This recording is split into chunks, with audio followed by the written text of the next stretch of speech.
قال الله سبحانه وتعالى ولا تبرجن تبرج الجاهلية الأولى صدق الله مولانا العلي.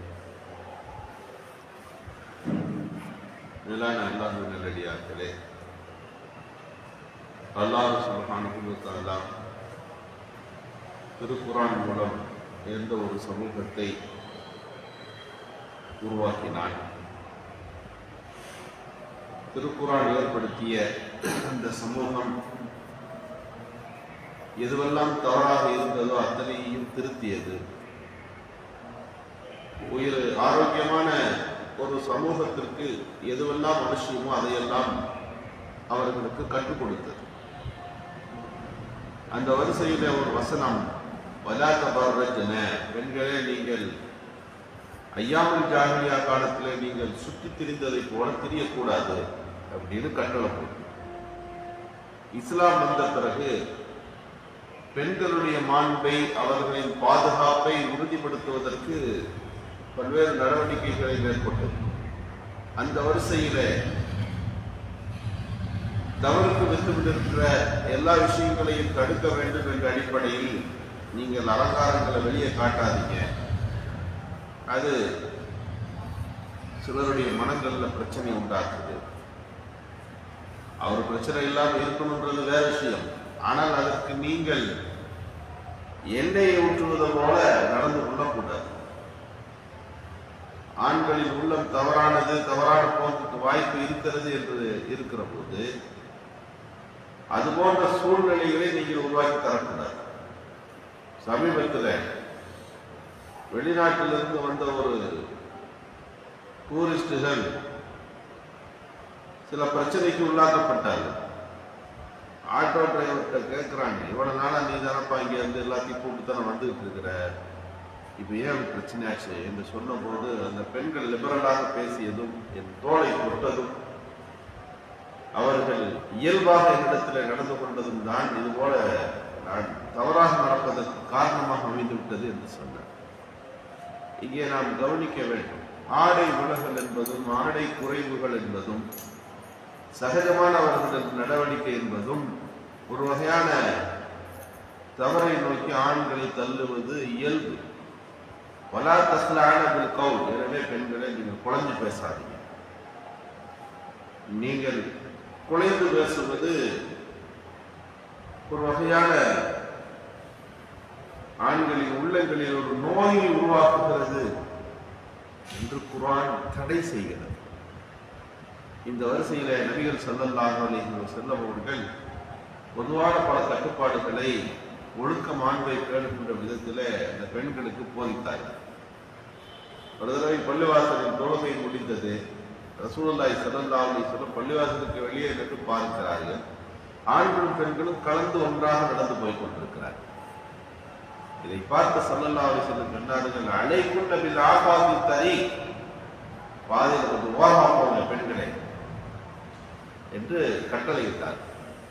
அந்த கட்டளை வந்ததுதான் தாமதம்.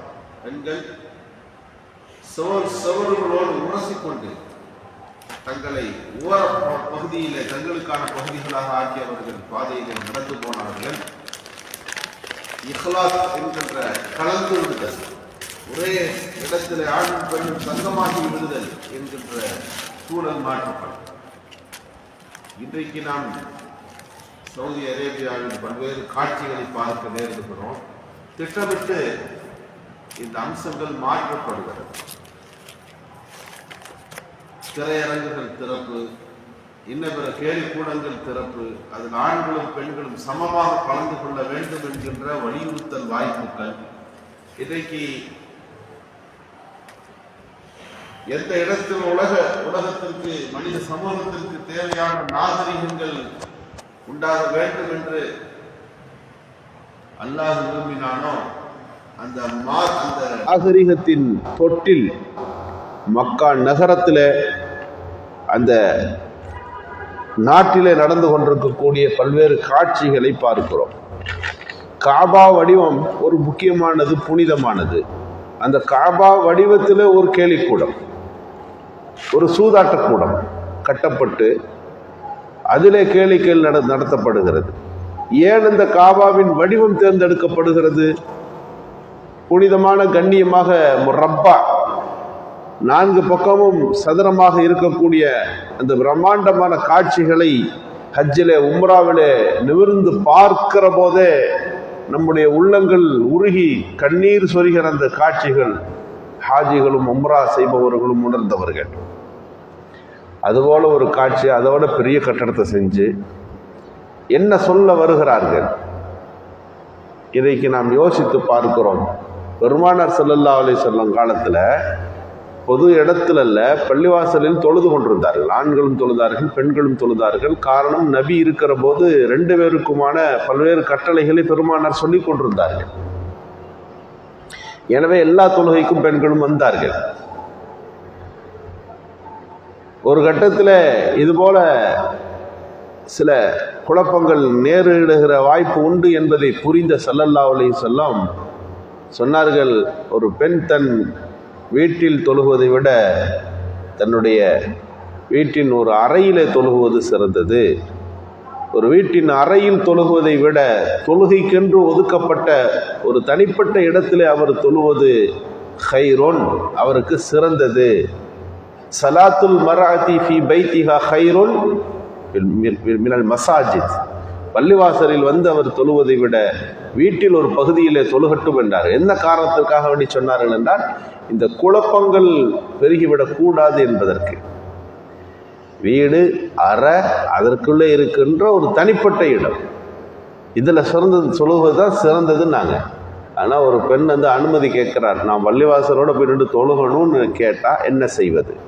ஸல்லல்லாஹு அலைஹி வஸல்லம் சொன்னார்கள், லா தம்னஉ ஈமா அல்லாஹி மினல் மஸ்ஜித், பள்ளிவாசலை விட்டு அல்லாஹ்வுடைய அடிமையான அந்த பெண்களை தடுக்காதீங்க அப்படின்னு சொன்னாங்க. பல ஹதீஸுகளில் ஆர்வம் மூட்டி இருக்கு. எல்லா பெண்களையும் நபிகள் ஸல்லல்லாஹு அலைஹி வஸல்லம் ஈது பெருநாளைக்கு கூப்பிட்டாங்க. அது வயதான பெண்ணாக இருந்தாலும்